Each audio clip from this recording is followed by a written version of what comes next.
I have a kind of a love affair politically right now with Colombia. Mm-hmm. Because Colombia is a unique country at this moment. It is the third largest fossil fuel producer in Latin America. It's the only significant fossil fuel producer in the world that now has a left-wing government that is entirely resolved and determined to stop fossil fuel production in its own country. And I mean, I don't know Colombia. I've never been there, but I know that it's like all love affairs. It's best at a distance. Exactly. Yeah, sure. And there are problems with the left-wing government in Colombia, as with every government.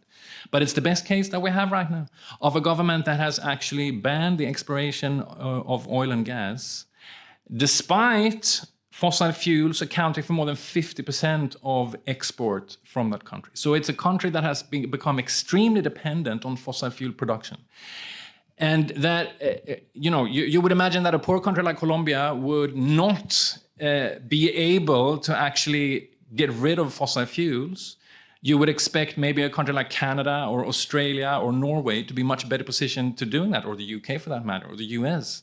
These are highly diversified, very affluent economies that can afford to phase out fossil fuels without facing very significant economic problems. But these countries obviously are not doing that. They are totally accelerating the fossil fuel frenzy. But in Colombia, you have Gustavo Petro, the president, and you have not least Susana Mohammed, the environmental minister, incidentally with Palestinian roots, who have now said that we're going to stop producing oil and gas and coal in this country, and instead we're going to produce more solar and wind, and we're even going to export solar and wind-powered electricity through a trans-American grid.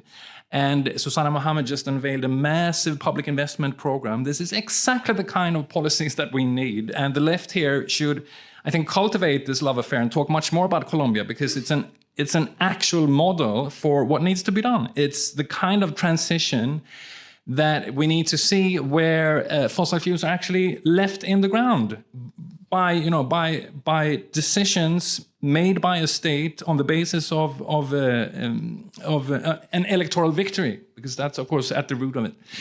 So I'm going on this rant partly because I want to point out that the spearhead of the transition right now is in the global south, where the global north is generally the vanguard of the destruction of this planet.